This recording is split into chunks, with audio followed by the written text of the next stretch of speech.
The kingdom was wrapped in winter when she was born. Snow fell in silken sheets, covering towers and trees in a cloak of white. A queen sat by her window, needle in hand, and as she sewed, she pricked her finger. 3 drops of blood fell upon the snow, and she whispered a wish. "Let me have a daughter, with skin as white as snow, lips as red as blood, and hair as black as ebony." Heaven answered. The child was born, radiant and pure. She was named Snow White. But heaven is cruel in its gifts, for soon the queen died, and another took her place. The new queen was beauty made flesh, but pride made her hollow. Her treasure was not gold, but her reflection. In her chamber hung a mirror, framed in black wood, and each day she asked, "Mirror, mirror, on the wall, who is the fairest of them all?" And each day the mirror whispered back, "You, my queen." Until one morning, the truth shattered her comfort. "You are fair, but Snow White is fairer still." Envy is colder than snow, sharper than ice. From that moment, Snow White was no longer a child, she was a threat. The queen summoned a huntsman. "Take her into the forest, cut out her heart, bring it to me in this box." The huntsman obeyed, dragging Snow White into the shadows of towering pines.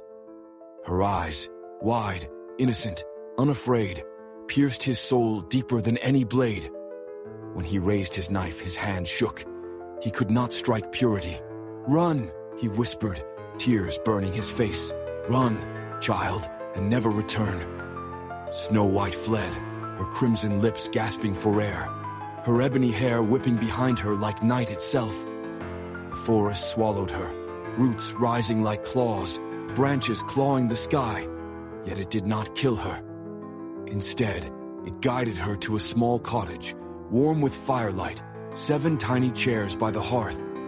Here dwelt the dwarfs, miners of stone, and keepers of Earth's secrets.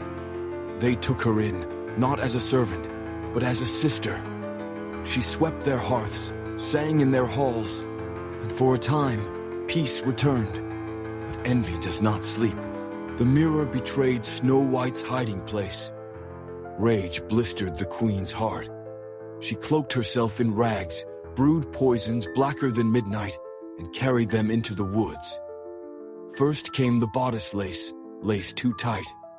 Snow White gasped for air, and life fled her lips until the dwarfs cut her free. Then came the poisoned comb, searing her scalp, casting her into sleep until it was torn away.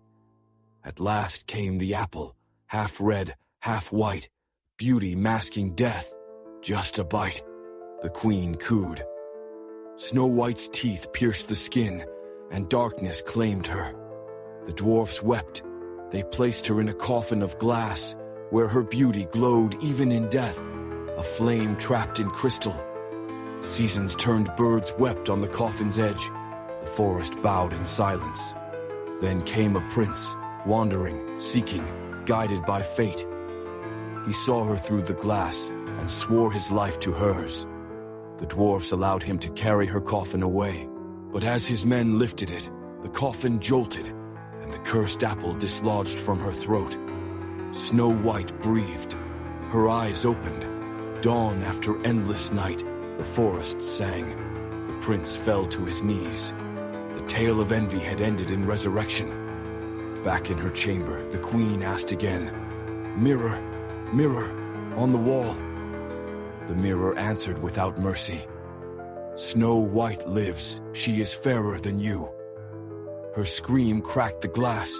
Her envy turned to ashes. And when she was brought before Snow White's court, her punishment was as cruel as her heart, a dance in red-hot shoes until envy burned itself to nothing. Snow White reigned not with vanity, but with grace.